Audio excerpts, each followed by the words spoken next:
तो मुंबई में एक बार फिर से बड़ा राजनीतिक घटनाक्रम देखने को मिला है। एकनाथ शिंदे ने उद्धव ठाकरे को उनके गढ़ में ही करारा झटका दिया है। दिग्गज नेता ने सैकड़ों कार्यकर्ताओं के साथ उद्धव ठाकरे की पार्टी को छोड़ दिया है और आज से धनुष बाण उठा लिया है। आपको बता दें कि ये बड़ा राजनीतिक घटनाक्रम ऑपरेशन टाइगर के तहत हुआ है। एकनाथ शिंदे ने अपनी मां की मौजूदगी में उद्धव ठाकरे को करारा झटका दिया। बड़े नेता ने उद्धव ठाकरे का साथ छोड़ दिया और एकनाथ शिंदे गुट में शामिल हो गए। खबर आ रही है कि शिवसेना शाखा संख्या 92 के शाखा प्रमुख रामशरण चंदेलिया शिंदे गुट में शामिल हो चुके हैं। रामशरण चंदेलिया अनिल परब के बेहद करीबी माने जाते हैं और उन्होंने पार्टी को 500 से ज्यादा कार्यकर्ताओं के साथ छोड़ दिया है, यानी कि वो खुद 500 कार्यकर्ताओं के साथ उद्धव ठाकरे की पार्टी से इस्तीफा देकर एकनाथ शिंदे की पार्टी में शामिल हो चुके हैं। यहाँ आपको बता दें, रामशरण चंदेलिया अंधेरी के शेर पंजाब मैदान में पहुंचे और वहाँ पर 500 कार्यकर्ताओं के साथ एकनाथ शिंदे गुट में शामिल हो गए। अब रामशरण चंदेलिया के शिंदे गुट में शामिल होने से एकनाथ शिंदे की पार्टी और ज्यादा मजबूत होगी। और सबसे बड़ी बात यह है कि एकनाथ शिंदे भी उनके वेलकम के लिए अपनी मां को भी मंच पर लेकर आए। यहाँ पर आपको बता दें, रामशरण चंदेलिया का बांद्रा में बहुत बड़ा प्रभाव है। एकनाथ शिंदे गुट के लिए बांद्रा में अब ताकत बढ़ जाएगी और उद्धव ठाकरे के लिए यहाँ पर ताकत पूरी तरह कम हो जाएगी। और सबसे बड़ी बात यह है कि रामशरण चंदेलिया जो है वो अनिल परब के बेहद करीबी माने जाते हैं और अनिल परब उद्धव ठाकरे के बेहद करीबी माने जाते हैं, यानी कि यहाँ पर सीधे तौर पर अनिल परब की तरफ से ही उद्धव ठाकरे को ये बड़ा झटका लगा है। यहाँ पर आपको बता दें कि अनिल परब महाराष्ट्र के पूर्व कैबिनेट मंत्री रह चुके हैं और उद्धव बाला साहब ठाकरे की पार्टी में वरिष्ठ नेता के तौर पर अपनी पहचान रखते हैं। वो उद्धव ठाकरे के सबसे करीबी और भरोसेमंद सहयोगियों में से एक माने जाते हैं, यानी कि जो भूमिका संजय राउत निभाते रहे हैं, लगभग अनिल परब का भी उद्धव ठाकरे की पार्टी में वो ही स्थान है।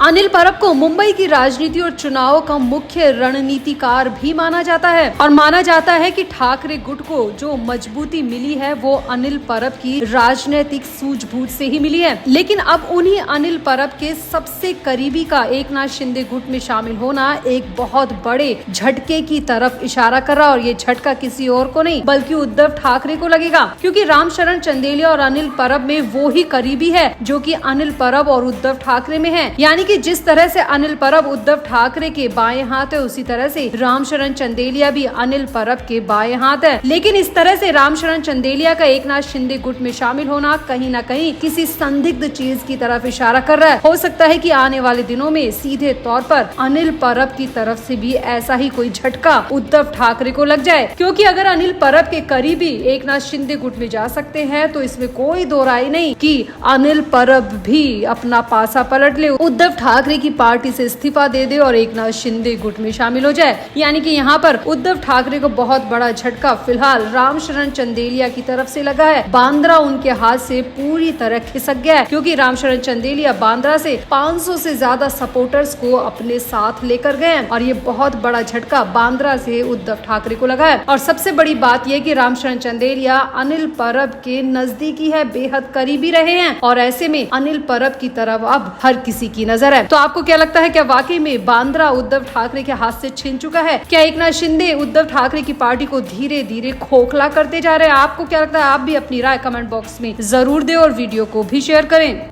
तो महाराष्ट्र में मराठी भाषा का विवाद आज भी जारी है, सालों पहले भी जारी था और राज ठाकरे ने जब से राजनीति में कदम रखा है तब से ही मराठी भाषा को लेकर उत्तर भारतीयों पर टॉर्चर किया जा रहा है। हद तो तब हो गई थी जब 2008 में इस मामले में एक व्यक्ति की मौत भी हो गई थी। जी हाँ, ये बहुत बड़ी बात है कि सिर्फ भाषा विवाद को लेकर एक व्यक्ति के साथ इतनी मारपीट की गई कि उसकी जान निकल गई और इसी मामले को लेकर राज ठाकरे की गिरफ्तारी अब पक्की मानी जा रही है। कुछ ही घंटों में राज ठाकरे की गिरफ्तारी हो जाएगी। ठाणे कोर्ट से बड़ा फैसला आने में बस अब कुछ घंटों का इंतजार है। 18 मई की दोपहर तक ये बड़ा फैसला आ सकता है और राज ठाकरे को लेकर बहुत बड़ा फैसला यहाँ पर ठाणे कोर्ट से आने का इंतजार सभी वो उत्तर भारतीय कर रहे हैं जो महाराष्ट्र में मराठी भाषा के नाम पर टॉर्चर सहन कर चुके हैं और ये टॉर्चर आज भी खत्म नहीं हुआ है। इसी भाषा को लेकर अब ऑटो चालकों को परेशान किया जा रहा है। जिन ऑटो चालकों को मराठी भाषा भाषा नहीं आती, उनके लाइसेंस रद्द कर दिए जा रहे हैं, उनके ऑटो जला दिए जा रहे हैं और राज ठाकरे और उनकी पार्टी के कार्यकर्ताओं की यह हरकतें आज भी जारी है। लेकिन ठाणे कोर्ट से अब सभी लोगों को उम्मीद है कि राज ठाकरे की इन सभी हरकतों पर, राज ठाकरे के इन सभी करतूतों पर अब हमेशा हमेशा के लिए खात्मे का